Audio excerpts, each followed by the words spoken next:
The glass doors slid open, and Kamal froze mid-step.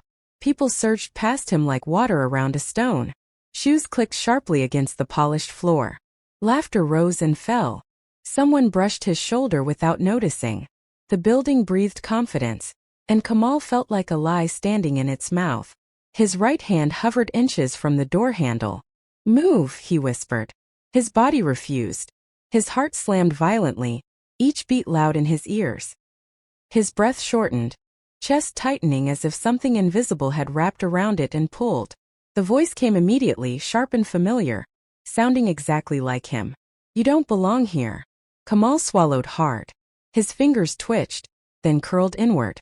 He imagined stepping inside. Imagined the receptionist's polite smile fading. Imagined questions he couldn't answer. Imagined the pause before rejection. He saw it so clearly it felt like memory instead of imagination. Behind him, a man sighed loudly. "Oga, a beg move na."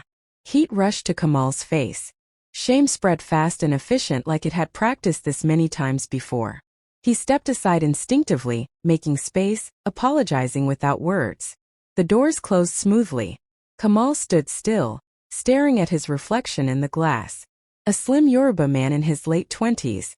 Dark brown skin. Hollow cheeks. Low-cut black hair. Tired eyes that had learned early how to look away before being looked at. No chains on his wrists. No guards at the door. Yet he hadn't entered. His chest rose and fell unevenly. He laughed under his breath, short, bitter. "Nobody stopped you," he muttered. "You stopped yourself." The words tasted sour but true. He turned away from the building and walked, each step heavy, like he was dragging something behind him. Around him the city moved normally. Alive, ambitious, loud. People walked like they were expected somewhere. Like they had permission. Kamal kept his eyes down. As he reached the bus stop, his phone buzzed in his pocket. He ignored it. He didn't need to check to know what it wasn't good news. Hope had taught him to lower expectations early. He leaned against the bus stop pole, exhaling slowly. "Why are you like this?" he asked himself quietly. No answer came. Only the familiar silence. The same one that had followed him since childhood. Whispering the same lesson over and over. Survival is safer than courage. And Kamal, without realizing it, had been obeying that lesson his entire life. The bus rattled down the crowded Lagos street. Metal screeching against metal. Voices from outside bleeding through the windows. Kamal sat by the side window, shoulders hunched, hands folded tightly, knuckles pale. Every bump felt like it jolted him back to the fear he had carried all his life. Outside, the world moved fast. Street vendors shouted prices in overlapping tones. Schoolchildren laughed and ran along the sidewalk. Businessmen argued over phone calls. Everyone seemed alive, confident, certain. Kamal felt invisible. Small. Unworthy of belonging anywhere beyond this narrow seat. A man in the next row shouted into his phone. "Yes, sir. I'll take the risk." Kamal flinched. The word echoed inside him like an accusation. Risk. He remembered the opportunities he never seized. The interviews he walked away from. The applications he tore up. His brain replayed every no he had ever uttered. Every time he obeyed fear instead of himself. "People like you don't take risks," the voice whispered, harsh but familiar. "People like you fail." Kamal's reflection shimmered faintly in the bus window. He studied it. Hollow cheeks, tired dark brown eyes, low-cut black hair slightly tousled from the wind. His own face stared back at him like a stranger, carrying all the shame and caution of years. He thought of his father. "Too much dreaming will disgrace you." He thought of his teachers. "Know your place, boy. Don't rise above what is given." He thought of friends who had settled and convinced themselves that safety was freedom. The bus jolted and he blinked hard. He had survived by obedience, by silence, by shrinking himself smaller than he was. Kamal whispered to himself, "Is that all I am?" No one answered. Only the rumbling of the bus and the chaotic music of the city outside. He closed his eyes, gripping the seat. A single thought gnawed at him, foreign and sharp. "Maybe I don't have to be afraid anymore." The chalk snapped loudly, echoing off the cracked walls. Young Kamal, 10 years old, flinched instinctively. The classroom smelled of dust, sweat, and old wood. Desks groaned under shifting weight, and sunlight streamed unevenly through small, grimy windows. The teacher's voice cut through the room. Who can answer this? Silence. Kamal knew it. He knew the numbers perfectly. The equations lined up in his head like soldiers in formation. His hand twitched. He raised it slightly. Then he froze. The boy beside him whispered, "You know it." Kamal shook his head. The teacher huffed, exasperated. "Nobody? All right then." She solved the problem herself, shaking her head. "You children don't think." Kamal lowered his eyes. A knot formed in his stomach. He felt the warning inside him. Stand out and you'll be punished. Stay quiet and you survive. That day he learned the power of hiding. Not hiding because he lacked talent, hiding because survival demanded it. The classroom became a prison, but one with invisible bars. Even as he excelled in his lessons, even as the answers came to him effortlessly, he learned to smile softly, nod, and never claim what was his. By the time the final bell rang, Kamal had mastered the art of obedience. You must be realistic. The word struck Kamal harder than any teacher's scolding. He sat on the edge of the worn sofa, 15 years old, dark brown skin, slim frame, oval face tense. His father's gaze was fixed on him, unblinking judgment carved into every line of his face. University abroad? The man scoffed. Do you know where we are from? Kamal opened his mouth, then closed it. His mother sat silently, staring at the wall, a quiet confirmation of the lesson being forced into him. Face your level, his father continued. Don't embarrass yourself. Kamal nodded slowly. Inside, a storm raged. The dreams he had nurtured, quiet and precious, crumpled under the weight of imposed limitation. Later that night, he sat alone and carefully tore up the application form he had been too afraid to submit. Each rip felt like an admission. I will obey. I will not upset the balance. I will stay small. Even then, he whispered to the darkened room. I will not fail by choice. Years later, Kamal stood over a bed scattered with rejection letters. Each envelope felt like another reminder of the life he had never claimed. We regret to inform you. He laughed once. Short. Hollow. Empty. I knew it, he muttered. I knew it all along. But a quieter voice whispered back.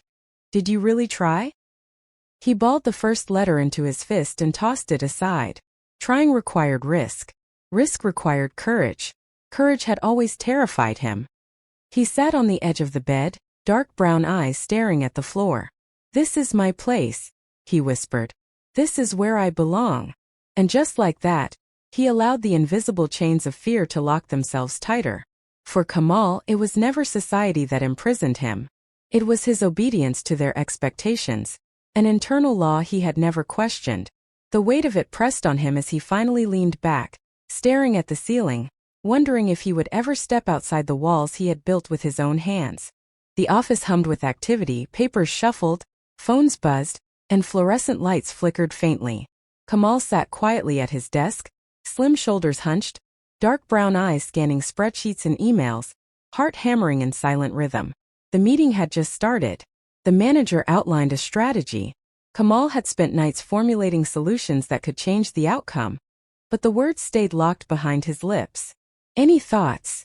The manager asked. The room held its breath. Colleagues leaned forward, eager, confident. Kamal's fingers twitched. He wanted to speak. He wanted to claim what was his. No. The internal voice, sharper than any supervisor, reminded him. Do not draw attention. Stay quiet. Survive. No, sir, he said softly, barely audible.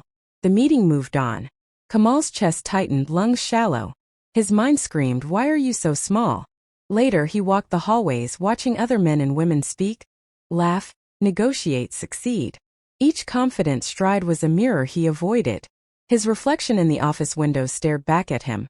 Dark brown skin, hollow cheeks, tired eyes, low-cut black hair, thin frame trembling with self-restraint.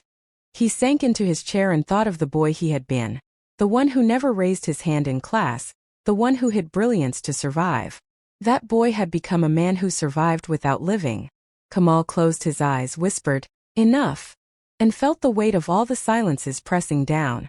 Every missed opportunity, every crushed idea, every self-imposed limitation settled on his chest.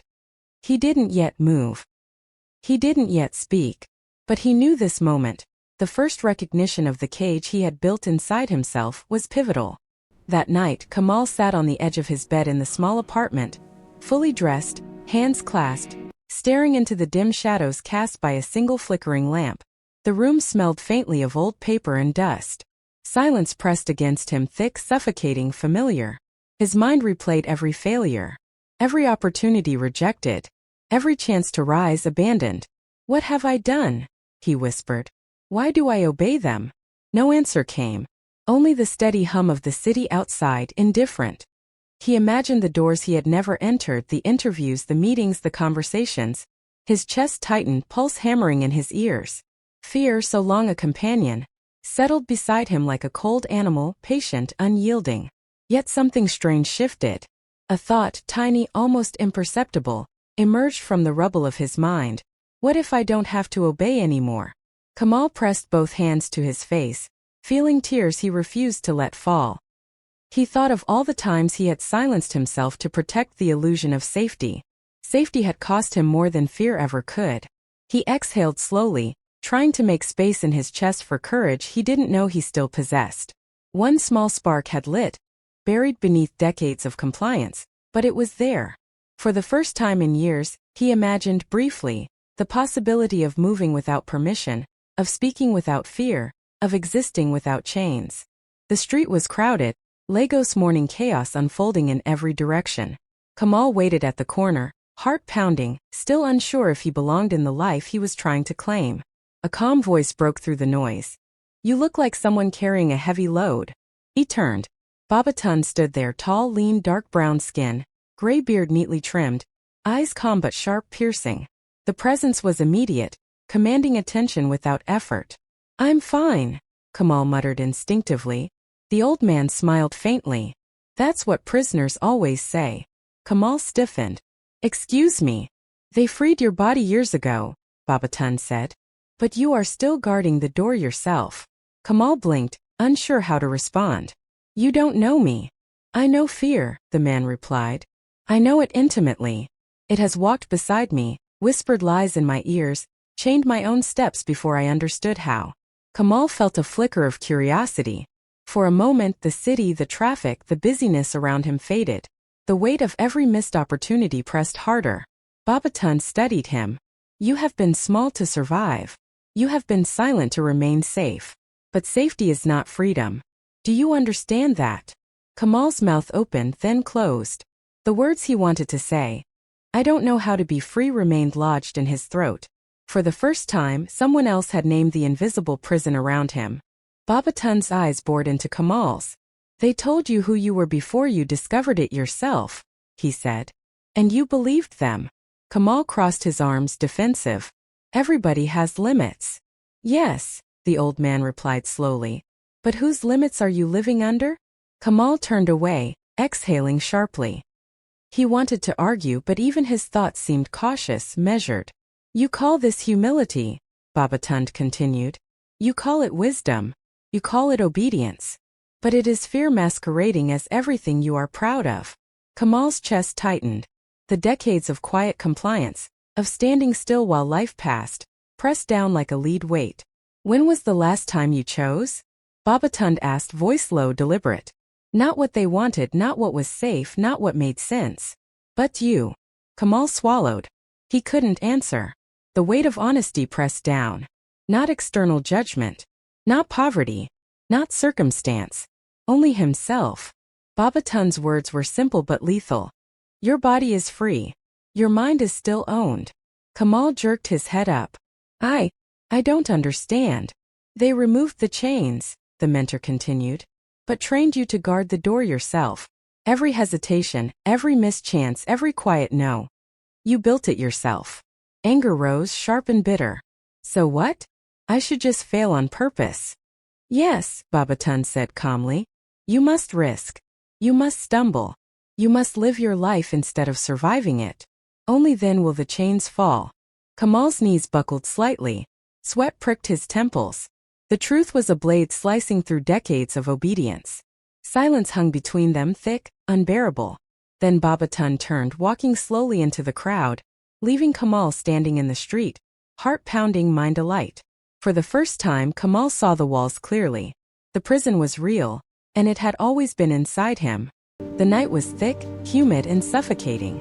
Kamal walked alone down narrow streets, neon signs flickering in puddles, cars honking in distant chaos. His shadow stretched long behind him, thin and wavering, like a reflection of himself he barely recognized. He could feel fear sitting on his shoulders. It wasn't loud, but it was persistent. A quiet whisper that had followed him all his life. You are not enough. You cannot succeed. You will fail. Every step he took seemed heavy, deliberate. He thought of Babatun's words. Freedom is responsibility. Kamal gritted his teeth. Responsibility to choose, responsibility to fail, responsibility to live. He closed his eyes briefly, inhaling the thick night air, letting it fill the hollow space inside him that had been empty for years. For the first time, he imagined what it would feel like to move forward without asking permission. From anyone, even himself. Memories flickered behind his eyelids. The boy in the classroom, the teenager at home, the man in the office who never spoke. Every version of himself that had learned silence, obedience, and restraint pressed together like shadows crowding a single frame. He whispered to himself, I am not that man anymore. The streets seemed louder now. Not because of the traffic, but because Kamal felt awake in a world he had once avoided. Every step forward was small, yet monumental. He passed people who moved confidently, unaware of the internal battle raging beside him. And yet fear remained. Fear wasn't gone. It would never be gone. But for the first time he recognized it. He had seen the walls of his prison, and now he was walking through the hallway instead of pacing behind the bars. Kamal stood in front of a cracked mirror in his apartment. The reflection was familiar yet alien. Dark brown skin, hollow cheeks, low-cut black hair, sharp jawline, tired eyes that betrayed every regret. He raised his hand, touching the mirror as if it could bridge the gap between the person he had been and the man he wanted to become. Why didn't you speak?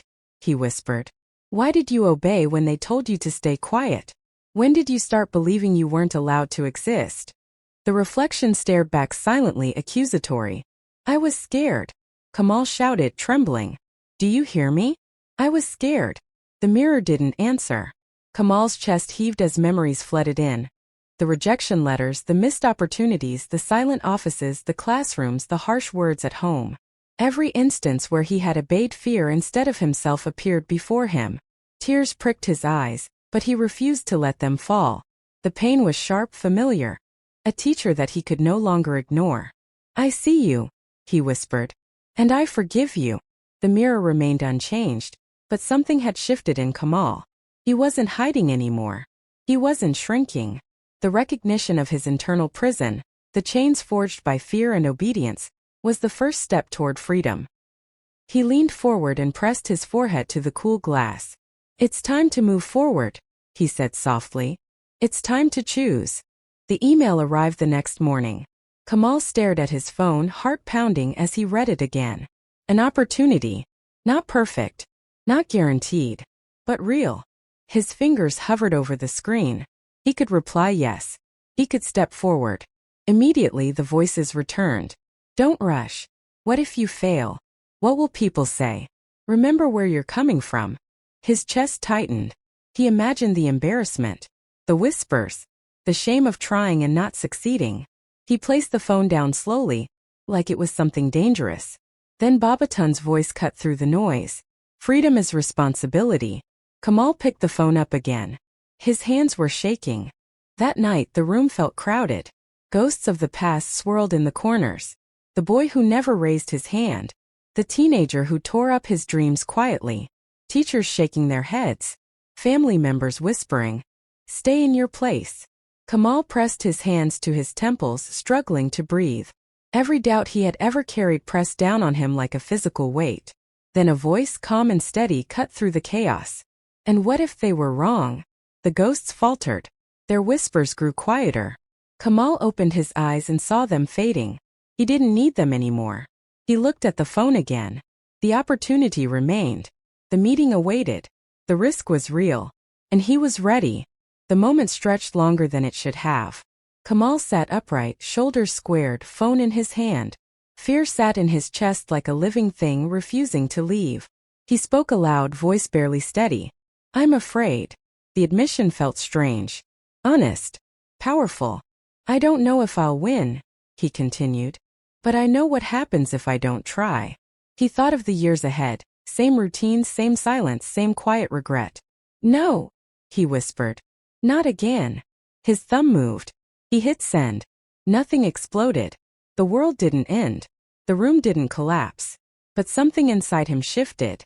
For the first time in his life, Kamal had acted without asking fear for permission. Kamal stepped outside with a different weight on his shoulders. Not lighter, clearer. The street looked the same, the noise unchanged, but something in his posture had shifted. His back was straighter. His eyes lifted, scanning faces instead of avoiding them. Fear was still there. It walked beside him like an old companion that refused to leave. But for the first time, fear wasn't in front. He walked not fast, not slow, deliberate. Each step felt like a quiet argument against the life he had accepted too easily. A vendor shouted his prices. A bus honked impatiently. A man laughed loudly into his phone, talking about profits and plans. Kamal felt the familiar urge to shrink. He resisted it. He remembered Babatun's words, not as instructions now, but as a mirror. Freedom is responsibility. Responsibility to choose. Responsibility to fail if necessary. Responsibility to stop blaming invisible hands. He inhaled deeply and kept walking. Days passed. The response came. Not an acceptance. Not a rejection. An invitation. Kamal stared at the message, pulse quickening. A meeting. A conversation. A chance to be seen. His first instinct was to search for an excuse. Work. Transport. Timing. He caught himself. No, he said aloud, shaking his head. Not this time. He prepared carefully. Not obsessively. He didn't rehearse perfection. He rehearsed honesty. He reminded himself that his value did not depend on approval. That rejection was not death. That silence was the real killer. When he stepped into the building this time, his hand didn't freeze on the door. It opened. Babatun watched from across the street, unseen. He recognized the walk immediately. The way Kamal carried himself now, uncertain but upright. The old man smiled, not wide, not proud. Satisfied. He had seen this moment before in other faces. Not many. Too many never reached it. He murmured to himself, even if you fall, you are free. And he turned away. Inside, Kamal spoke. Not loudly. Not perfectly. But honestly. His voice shook at first, then steadied. He answered questions without apologizing for existing. When he didn't know something, he said so. When he had an idea, he owned it. He felt exposed. Alive. When it ended, he walked out with no promises, no guarantees, just something far more valuable. Self-respect. On the street, he passed men who looked like he used to. Same posture. Same eyes. Same careful steps. Men waiting for permission that would never come. He wanted to stop them all. He wanted to shake them. Instead, he nodded politely and kept walking. Freedom, he was learning, could not be forced. Could only be chosen. That night, Kamal sat alone again. But this time, the silence didn't suffocate him. He thought of the boy in the classroom who never raised his hand. The teenager who tore up his dreams quietly. The man who stood outside glass doors and turned away. I see you, he whispered. And I forgive you. He leaned back, eyes closing briefly. The journey was just beginning. Failure would come. Doubt would return. Some days the chains would feel heavy again.